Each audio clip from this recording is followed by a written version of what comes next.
Hoje, eu quero conversar com você sobre a questão da reclamação. O que de repente poderia impedir a gente de me engajar efetivamente, com vontade, com decisão, né, no meu chamado, no meu ministério? Uma das coisas é uma enfermidade chamada reclamação. Ok? A questão da reclamação não é apenas uma discordância. Eu não estou concordando com tal coisa e exerce uma crítica sobre uma conduta, um ministério, como as coisas funcionam, como elas se movimentam, e a pessoa reclama de algo que para ela não está funcionando bem. A gente não está falando exatamente de uma ou outra reclamação. Estou falando de uma postura permanente e um espírito crítico permanente de reclamação. E isso é uma doença. Essa é uma doença chamada distimia. Fale comigo, distimia. Quem sabia que existe uma doença chamada distimia? Quem sabia? Levanta a mão. Ok, alguns poucos sabem, né? Então, agora você já sabe, tá? Existe uma doença chamada distimia, que é uma doença marcada por uma conduta e um comportamento de reclamação crônica. A pessoa é um reclamão, é um murmurador. E essas coisas, elas afetam a gente, afetam a nossa saúde, ela afeta o ambiente onde nós estamos. O murmurador, o reclamão, o reclamador, ele bota todo mundo que está perto dele para baixo. É uma pessoa que, por causa das suas reclamações, tem uma grande dificuldade de perceber o positivo na vida, de perceber as coisas boas na vida, de perceber o quão importante está sendo uma coisa e elogiar aquilo, e falar bem daquilo. Aquele que é um murmurador, aquele que sofre de distimia, aquele que fica embaraçado num conjunto de pensamentos e sentimentos depressivos, olhando sempre para baixo, sempre a observação do murmurador é negativo. Ok? Tá tão quente hoje, mas que coisa! Está tão quente hoje, podia estar mais fresco, né? Mas o dia está tão chuvoso, hoje a chuva está tão molhada, mas é ruim quando a chuva é tão molhada assim, né? Quando a água fica muito molhada, como é irritante a água molhada, né? É muito irritante.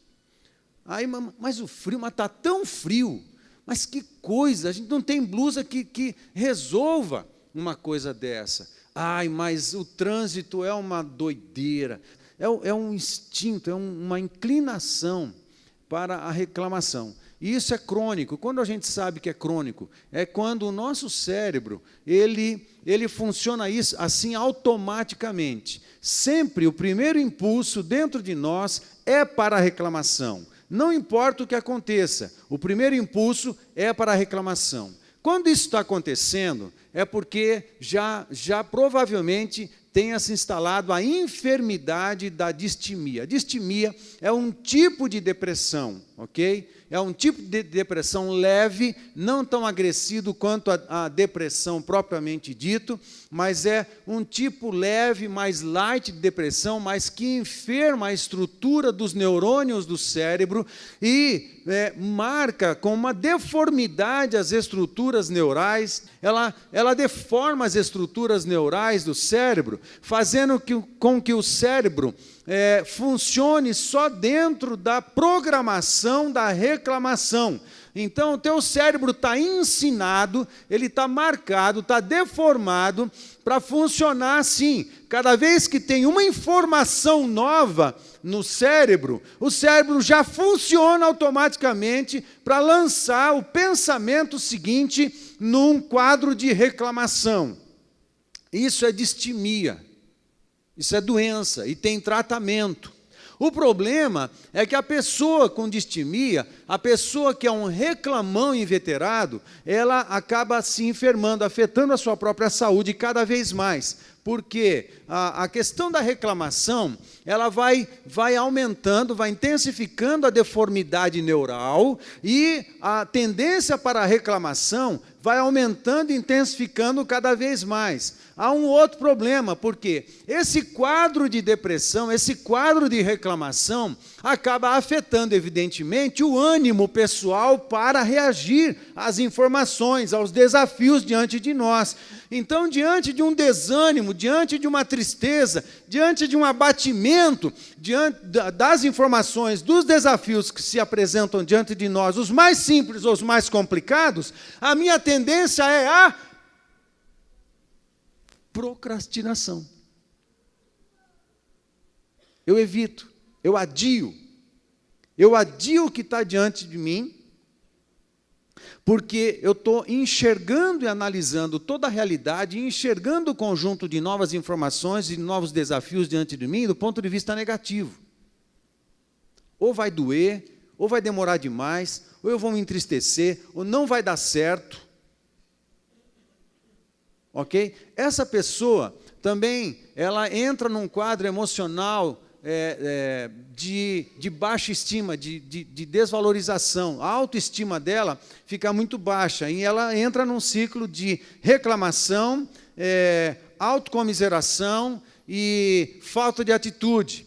Aí, ela não parte para ação, ela não toma atitude, porque ela acha que não vai dar conta, ela não vai ser competente para resolver tal coisa, tal desafio. Então, ela fica engessada, ela fica congelada, não parte para a atitude, não faz o que tem que fazer, e entra num novo ciclo de reclamação, porque aí a reclamação acaba sendo a justificativa pela falta de atitude.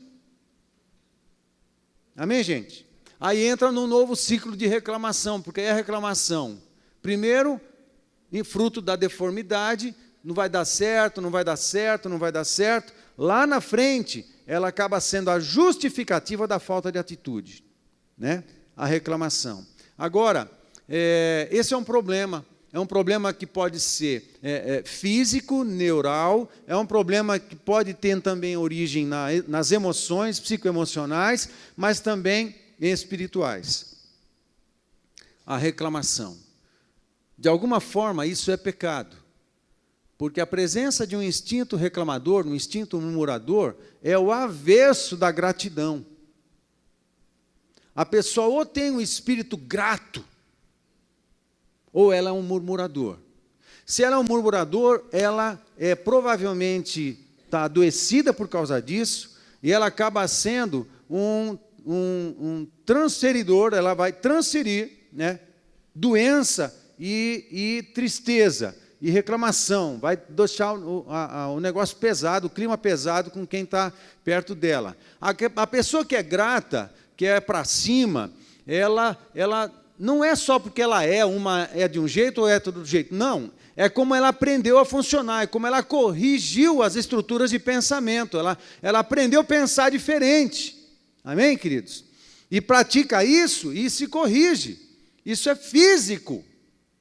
Não é só emocional, é físico.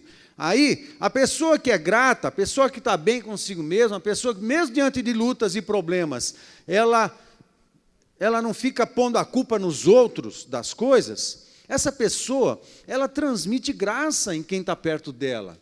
É bênção, é gostoso estar perto dela. Vamos ficar juntos, vamos passear, vamos viajar junto, dá para ficar uma semana junto, de boa, tranquilo, gostoso, porque para cima, tudo para cima, aconteceu um problema, vamos resolver.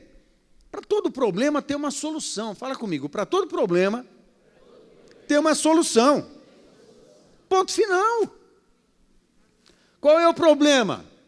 Na classe de liderança, a gente não bate nessa tecla? A gente não bate nessa tecla na classe de liderança? Ok? O líder sempre pensa em termos de solução.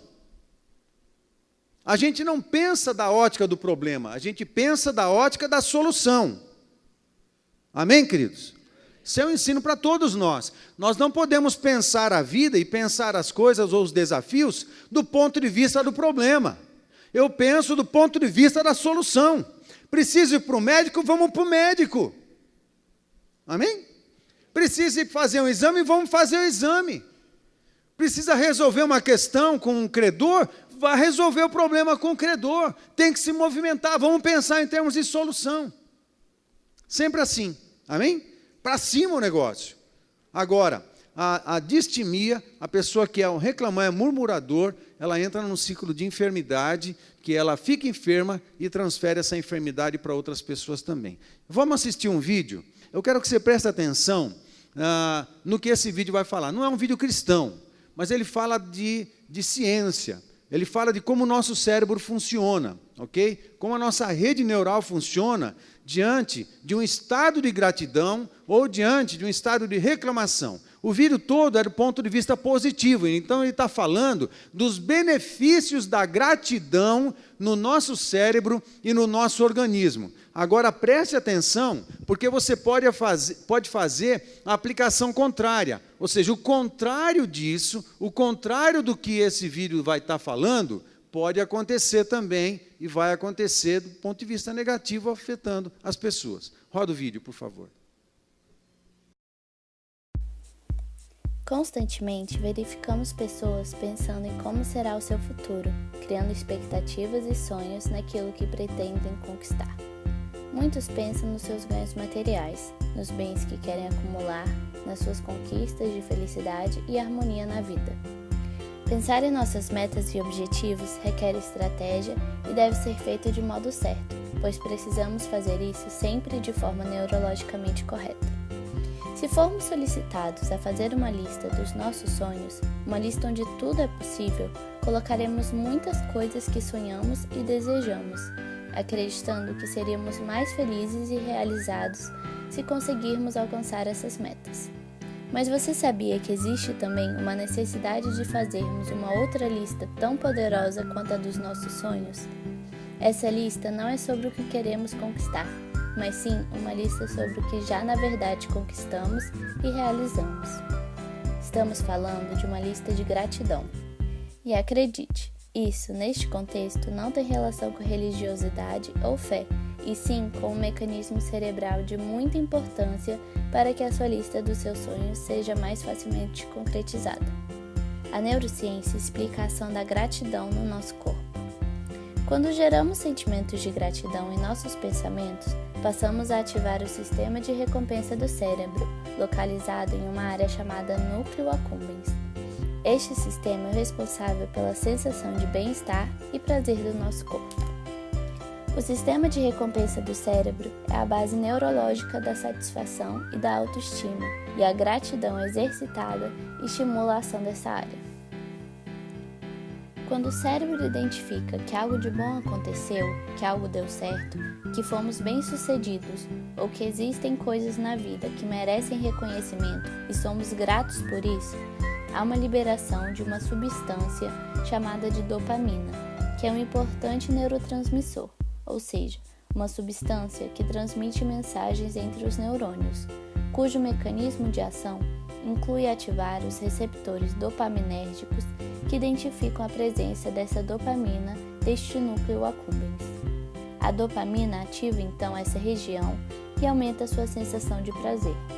Por isso, pessoas que manifestam gratidão exibem níveis elevados e sempre mais altos de emoções positivas, satisfação com a vida, vitalidade e otimismo. Mas, para a gratidão existir, ela precisa ser primeiro construída pelo nosso pensamento, ou seja, você precisa pensar nela, pensar em coisas que você já conquistou, coisas que você já recebeu, sejam coisas mais simples ou grandes conquistas, coisas materiais ou relacionamentos importantes. Gerar sentimento de gratidão é escolha. Isso mesmo, você escolhe pensar e construir este reconhecimento interno, independente das circunstâncias que hoje você está vivendo, como saúde, beleza física ou bens materiais. Por uma outra via neural, a gratidão também estimula as vias cerebrais de liberação de um hormônio chamado ocitocina, que estimula o afeto, traz tranquilidade, reduz a ansiedade, o medo e a fobia. A ocitocina é produzida em uma região do cérebro chamada de hipotálamo, que liga o sistema nervoso ao sistema endócrino através de uma glândula chamada de glândula pituitária, que libera a ocitocina para a corrente sanguínea. Com isso, exercitar o sentimento de gratidão também dissolve o medo, a angústia e sentimentos de raiva, ficando bem mais fácil controlar esses estados mentais tóxicos e desnecessários. Entenda que nosso cérebro não é capaz de sentir gratidão e felicidade ao mesmo tempo.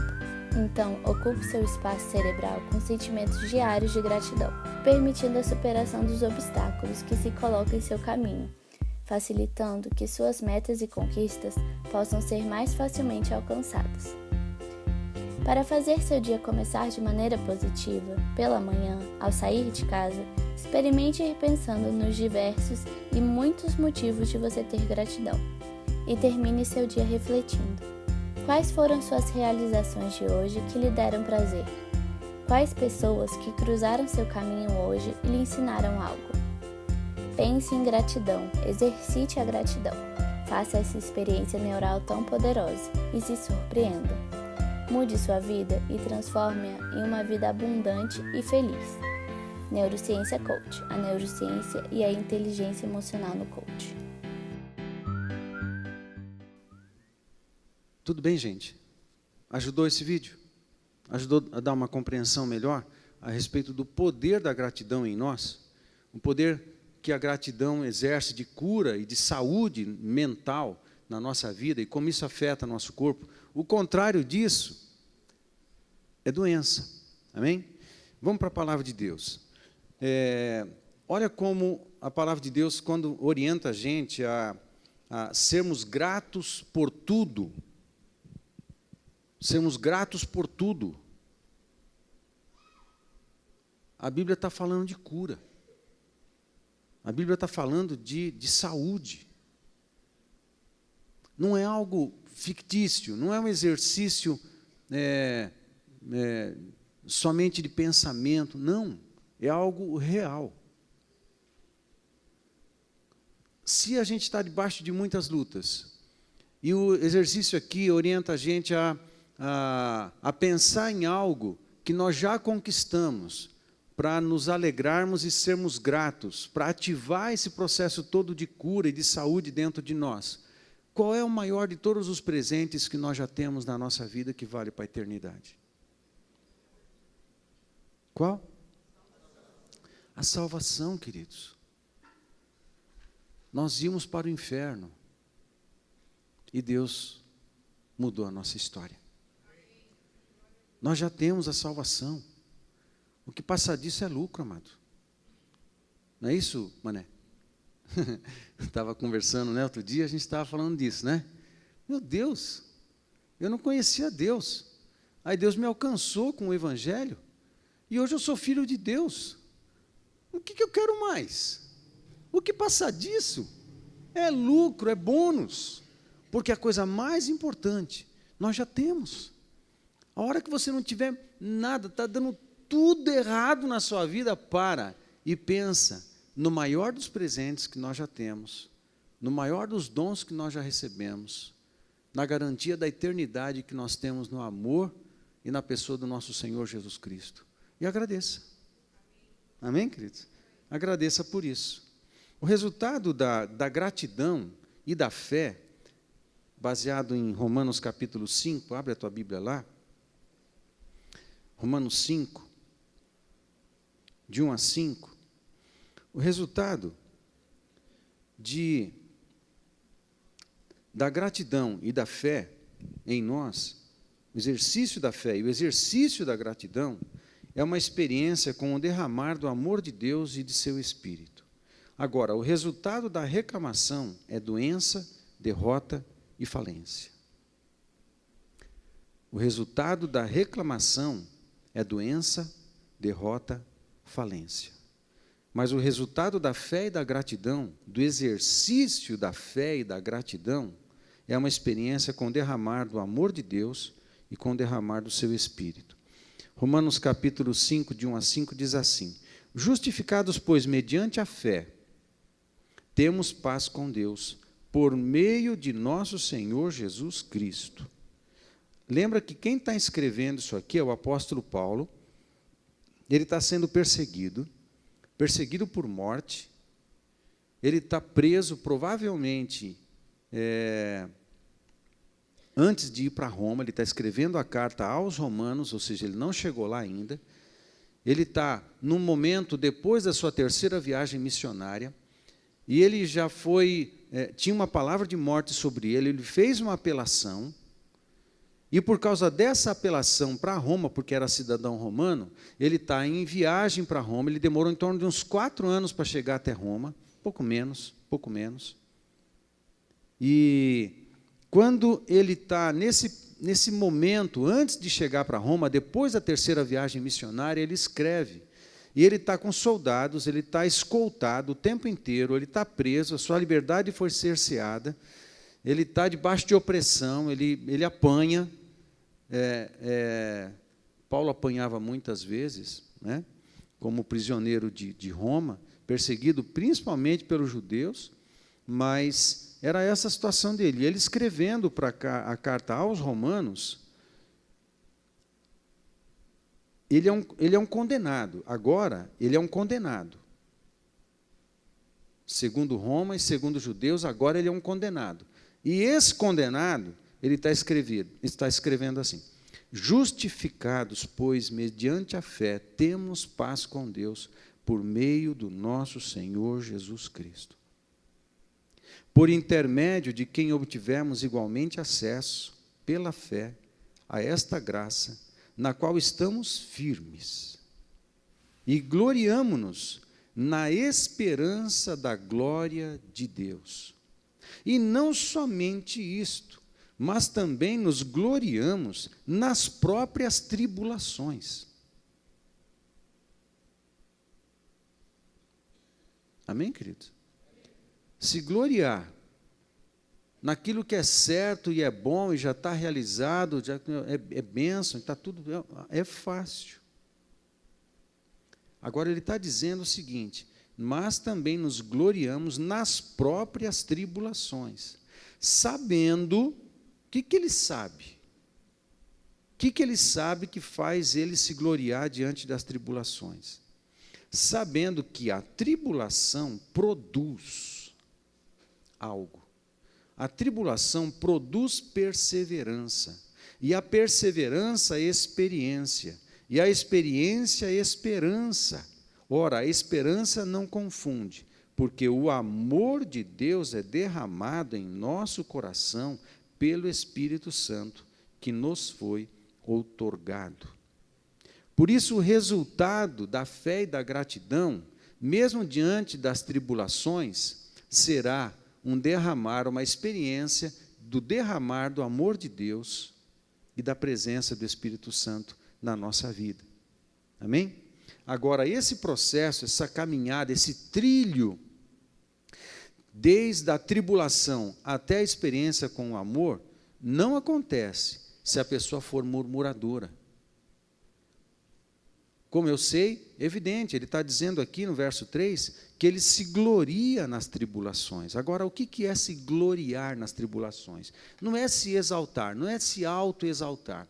Todas as vezes que aparece a palavra glória, uma experiência com a glória de Deus no Novo Testamento, é uma coisa tão linda. E no apóstolo Paulo, também. O apóstolo Paulo, a maioria das vezes, ou praticamente todas que se refere à glória, ele está dizendo de uma bênção futura. Glória é bênção futura. A glória diz respeito à eternidade. A glória diz respeito a algo que teremos com Jesus na eternidade. E quando no Novo Testamento fala que nós nos gloriamos, e o apóstolo Paulo gosta muito de usar essa expressão, nós nos gloriamos, é como se Deus, pela sua graça e pelo seu amor, ele trouxesse, ele fosse na eternidade, né, o braço de Deus pode fazer isso, ele está na eternidade, mas ele pinça um pouquinho da glória que nos está reservada na pessoa do Senhor Jesus Cristo, na eternidade, e traz essa porção de glória no tempo e no espaço, e derrama em cima de nós uma pitada, uma pequena pitada daquilo que está reservado para a gente em Cristo Jesus na eternidade. E ele traz essa pitadinha de glória e derrama sobre nós assim. E nós nos gloriamos numa glória que é de Jesus, por causa dos méritos da obra de Cristo na cruz do Calvário e da sua ressurreição. Não é uma glória por causa do meu trabalho, do resultado do meu trabalho. Não. É uma experiência antecipada, uma pitada daquilo que é nosso e experimentaremos plenamente, mas na eternidade. Ou seja, os olhos de Paulo, quando ele fala assim, eu me glorio nas próprias tribulações, é porque ele está enxergando a eternidade, ele não está enxergando o problema, ele está enxergando além do problema, ele está voando para cima, está voando muito, muito acima do problema e está com os olhos fitos no céu e na eternidade, a glória, ele está vendo a glória. Amém, queridos? Quando você olha para aquilo que é maior do que o problema fica pequeno. Quando você olha do ponto de vista do problema, o problema fica grande e você fica pequeno. Quando você olha do ponto de vista do céu, do ponto de vista da eternidade, do ponto de vista de Deus, e lembra o fato de que, juntamente com Cristo, fomos assentados nas regiões celestes. Amém, gente? Quando você lembra disso, e você, pela fé, se encontra lá, e do ponto de vista de Deus, olha o problema, é o problema que é pequeno. Não importa a grandeza dele para outros, não importa a grandeza dele para o sistema, não importa a grandeza dele para o governo, não importa a grandeza dele para as demais pessoas, mas nós olhamos as coisas do ponto de vista da eternidade. Amém, gente? Então, Paulo, eu me glorio nas tribulações. Como eu estou enxergando além, eu sei que as tribulações vão aumentar meus músculos. Amém, queridos? Faz assim, ó. Aumenta o músculo, as tribulações aumentam a nossa força, os músculos do nosso coração, das nossas iniciativas, das nossas emoções, da nossa psique. As tribulações nos aumentam a firmeza, elas nos traz perseverança, é uma firmeza que faz a gente seguir, a gente vai seguir apesar dos problemas, nós vamos prevalecer. Amém, queridos? Agora, você olha para a tribulação do ponto de vista da eternidade e fala, eu me glorio porque eu vou sair ganhando nessa. Amém, queridos? Eu vou superar esse negócio. A gente vai passar, os problemas passam. Gente, fala assim, os problemas passam. Ponto. As dificuldades passam. E a gente prevalece. A obra de Deus em nós prevalece. Tá certo, queridos? Amém? É assim que acontece.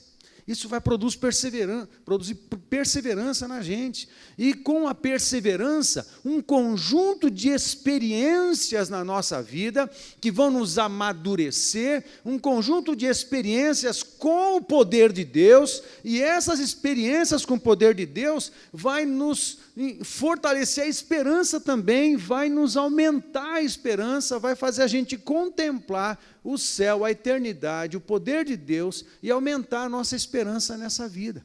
Amém, queridos? E tudo isso vai nos colocar numa situação diante de Deus de experimentar um derramar. A palavra derramar aqui é algo que não depende da gente, depende do nosso Pai, depende do Eterno, depende de Deus, depende do que Ele quer fazer sobre nós. Vem uma provisão do alto sobre nós, amado. É um derramar, não é você que conquista, não é você que encontra, não é você que encontra o mérito para tal coisa, não. Você persevera na presença de Deus e Deus em algum momento abre os céus e faz um derramar do seu poder, um derramar da sua presença, um derramar de sabedoria, um derramar de cura, um derramar do sobrenatural sobre nós e vem sobre nós. Agora, essa experiência com este derramar, e Paulo, essa palavra derramar, é a mesma palavra que se usa em Atos capítulo 2, quando fala do derramar do Espírito Santo. Essa palavra derramar que Paulo está usando aqui, em todo o Novo Testamento se usa para se falar da vinda do Espírito Santo, de como o Espírito Santo é liberado sobre nós. Mas aí o apóstolo Paulo acrescenta uma coisa linda aqui, que é um derramar também de amor. Amém? Amados, não é só o Espírito Santo, o poder, essas lindas e poderosas experiências que nós temos, mas é um derramar de amor. Nós somos cobertos pelo amor de Deus. Depois de um trilho que começa com tribulação, amém? Passa por perseverança, depois experiência, e depois esperança, e depois um derramar. Amém? Agora, se eu parar no processo para reclamar, eu não chego no derramar. Amém? Por isso, pare de reclamar. Amém, queridos? É isso aí. Paulo nos ensina isso aqui nesse texto lindo. Tem uma série de textos. 1 Coríntios capítulo 10, por exemplo, Paulo está exortando o povo a não murmurar. E ele lembra o problema que o povo de Israel teve quando murmurou no deserto. A murmuração do povo de Deus no deserto trouxe destruição. É a palavra que Paulo usa em 1 Coríntios capítulo 10. A murmuração trouxe destruição. E ele, no capítulo 10 de 1 Coríntios, fala assim: a história nos serve de exemplo. Isso é muito forte. Preste atenção, para que o que aconteceu com Israel seja um exemplo para nós, para que não seja achado na nossa mente, no nosso coração, na nossa boca, murmuração, porque a murmuração, o resultado da murmuração é destruição, mas o resultado da fé e da gratidão é um derramar do amor e do poder e do Espírito Santo em nós. Amém, queridos? Então, reclamar não funciona. E tem outros textos, por exemplo, que eu quero só mencionar e não vou ler também, que está em 2 Reis, capítulo 4, uma experiência que eu vou pregar um outro dia. Uma experiência da mulher de Sunem, a mulher sunamita, ela da região de Sunem, que tem uma experiência linda com Eliseu. Ela não tinha filhos, era estéril. Eliseu a abençoa, nasce um filho, e o filho morre. Já era uma tragédia uma mulher ser estéril. Ter um filho jovem e morrer era uma dupla tragédia.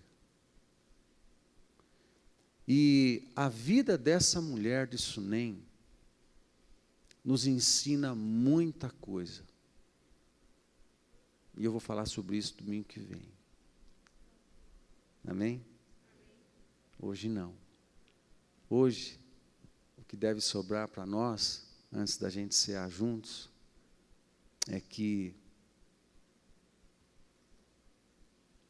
o resultado da fé e da gratidão é uma experiência com o amor, o poder e o Espírito Santo. Mas o resultado da reclamação é destruição. Amém? Fale comigo. O resultado da fé e da gratidão é uma experiência com o derramar do amor, do poder e do Espírito Santo em nós. Mas o resultado da reclamação é destruição.